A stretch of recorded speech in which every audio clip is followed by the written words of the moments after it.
길었던 하루가 끝나면 침묵할 시간이 필요하다. 난로불 앞에서 자신도 모르게 그렇게 하듯 침묵의 미미한 온기를 향해 굳은 손을 뻗어 펼칠 시간이.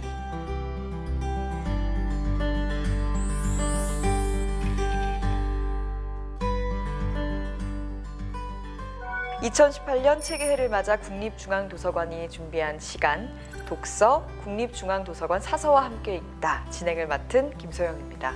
오늘 이 방송 보고 듣기만 하면 안 됩니다. 시청 후기나 여러분들이 읽고 싶은 책 같은 후기들 남겨주시면 저희가 추첨을 통해서 커피와 도서 등 기프티콘을 보내드리도록 하겠습니다. 참여 많이 해주세요. 그리고 오늘 저와 함께 해줄 분이 옆에 나와 계십니다. 안녕하세요. 안녕하세요. 네, 반갑습니다. 저는 국립중앙도서관 사서 이승연입니다. 네. 물 한 잔 드시고 하실까요? 네. 근데 원래 목소리가 이런데. 그래요? 그래요? 죄송해요. 할게요. 아니요. 원래 허스키한데. 어떡하지? 네, 아니, 똑같이 하셔도 돼요. 그래요? 네. 죄송해요. 아니에요, 허스키해서. 사서님은 처음에 중앙도서관 온 게 언제예요? 저는 대학생 때 처음 와봤는데요.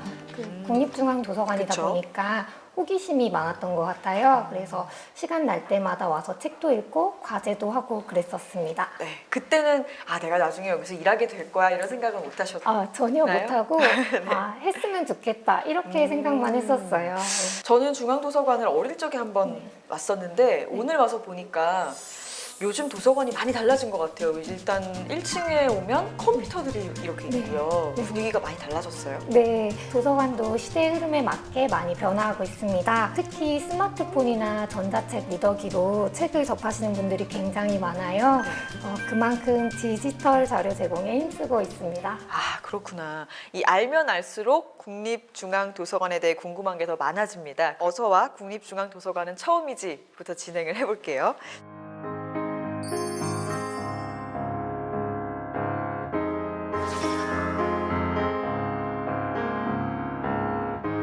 제가 듣기로는 소설가나 이 방송작가분들이 이 옛날 자료를 찾으러 이 도서관에 많이 오신다는 얘기를 들었거든요. 책 말고 볼 수 있는 문서들은 어떤 게 있어요?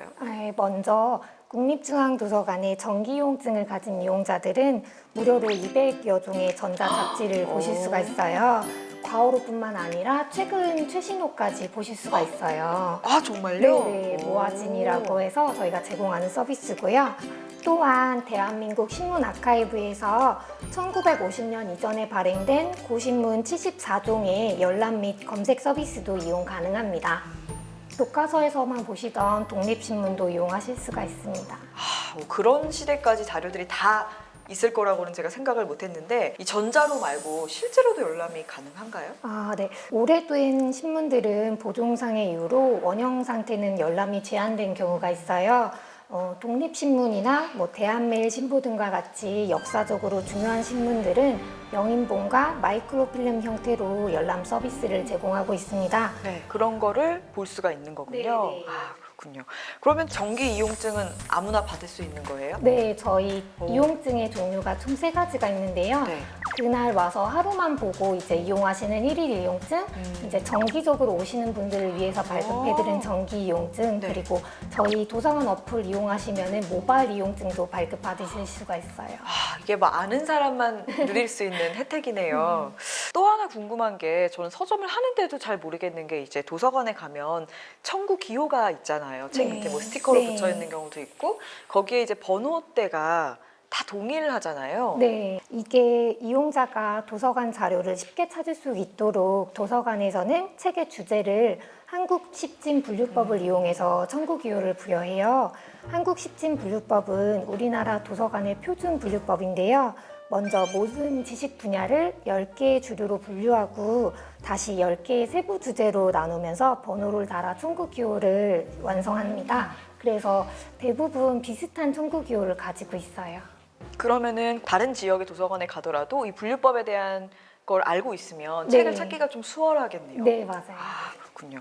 그러면 중앙도서관이 정말 아는 사람만 아는 깊이를 알 수 없는 보물창고 같다. 그런 생각도 들고요.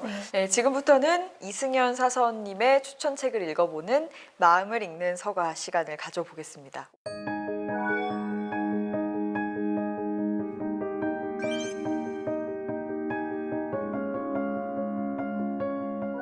이승현 사서님과 어떤 책으로 이야기를 하게 될지 기대가 되는데요. 오늘의 고민이 뭔지 제가 먼저 읽어볼게요. 안녕하세요. 저는 이겨울입니다. 입사 3년 차, 이제 사회가 뭔지 알아가고 있는 20대 후반의 건실한 남자입니다. 일은 배우면서 제 나름대로 실수 없이 열심히 하고 있습니다. 하지만 함께 일하는 직장 동료들 때문에 너무 힘이 듭니다. 이간질을 하는 동료는 물론 제 아이디어를 채가는 분도 있고 심지어는 저의 뒷담화하는 것까지 들었습니다.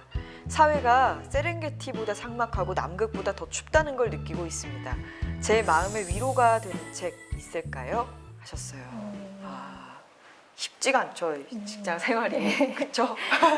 근데 이런 분한테는 어떤 책을 추천해야 될까요? 이 상처를 치유하려면. 네, 제가 이 겨울 씨를 위해 가지고 온 책은 구병모 소설가의 한 스푼의 시간입니다.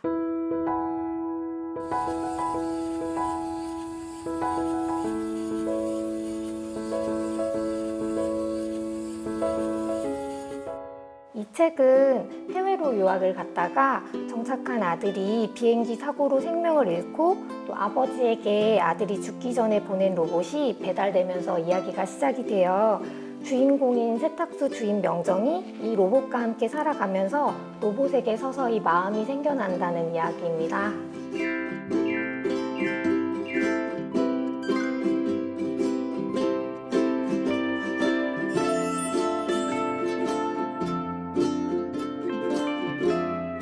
마을에 사는 사람들은 모두 가족으로부터 받은 상처가 하나씩은 있어요. 로봇은 감정 없이 그 모든 상황을 보지만 오히려 독자로서는 그렇기 때문에 더 안타까운 마음으로 책에 몰입할 수 있었던 것 같아요. 네, 저는 이 책을 추천하셨을 때 이 작가 이름에 눈길이 좀 갔어요. 이 구병모 작가가 위저드 베이커리라는 책으로 유명한 작가기도 하잖아요. 위저드 베이커리도 그렇고 이 한 스푼의 시간도 그렇고 이 구병모 작가가 세상을 어떻게 바라보는지를 좀 알 수 있는 부분인 것 같아요. 약간 이 녹록하지가 않잖아요, 사는 게. 그런데도 따뜻한 온기가 있어. 이렇게 좀 토닥여주는 느낌의 책들인 것 같아요. 네, 맞아요.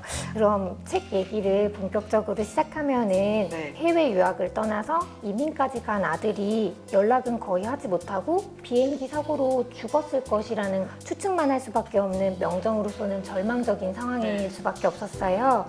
명정은 이런 상황들로 인해 이 로봇을 아들 대신으로 이제 생각하게 될 수밖에 없었죠. 네, 어떻게 보면은 이 로봇에게 마음을 줄 수밖에 없는 상황이 됐는데 이 로봇도 명정 아저씨에게 특별해지는 순간이 있잖아요. 네. 은결이라는 이름을 지어줄 때부터. 네, 그렇죠? 맞아요. 은결이라는 이름은 명정이가 만약에 둘째 아들이 태어나면 지어주려고 했던 이름이니까 굉장히 특별하죠. 저는 은결이 매뉴얼을 익히는 게 아이들이 지식을 습득하는 거랑 비슷하다고 또 생각을 했어요. 정보를 입력하는 거 외에 의지가 들어가는 단어를 이해하게 되면서 하고 싶다 이 단어를 계속해서 되뇌게 되거든요.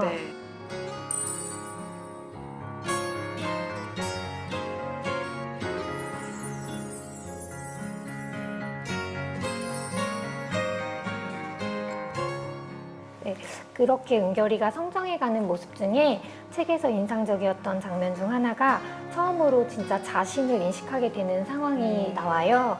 시호랑 준교와 함께 버스를 타고 갈 때요. 준교가 버스 기사님한테 3명이요 이러면서 요금을 내거든요. 그때 은결이가 속으로 내가 사람인가? 이런 의문을 가져요.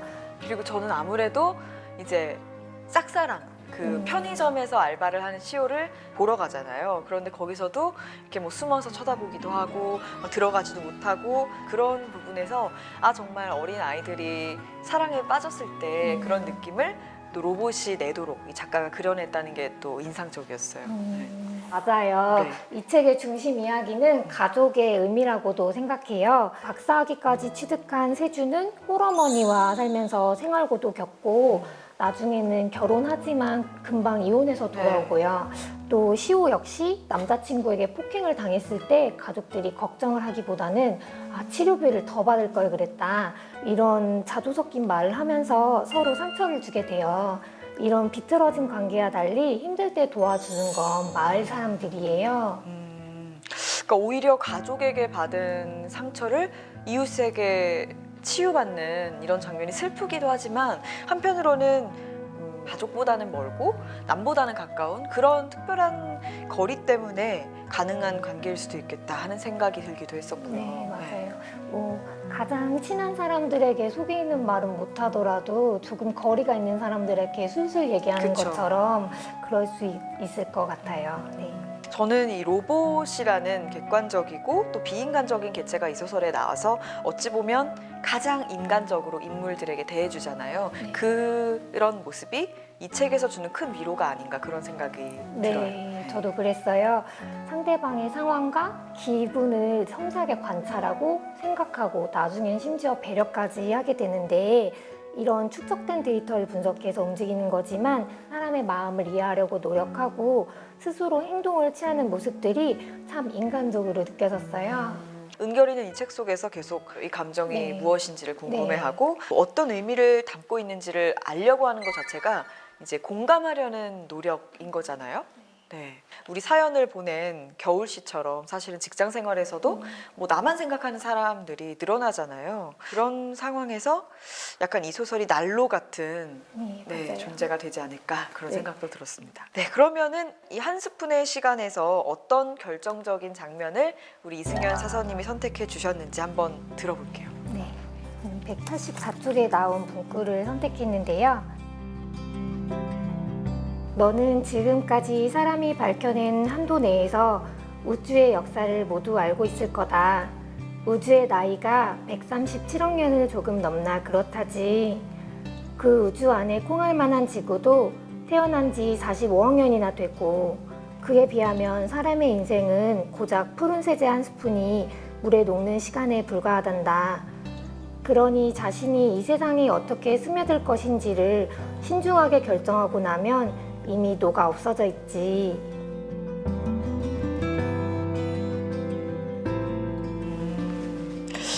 이 부분은 왜 결정적인 장면으로 뽑으셨어요? 네, 은결이 비록 자신은 로봇이지만 인간의 마음과 삶을 이해하고 싶어 하기 때문이에요. 우주와 지구에 비하면 턱없이 짧은 우리의 삶을 좀 더 열정적으로 살아야겠다 생각하게 된 구절이라 선택했어요. 네.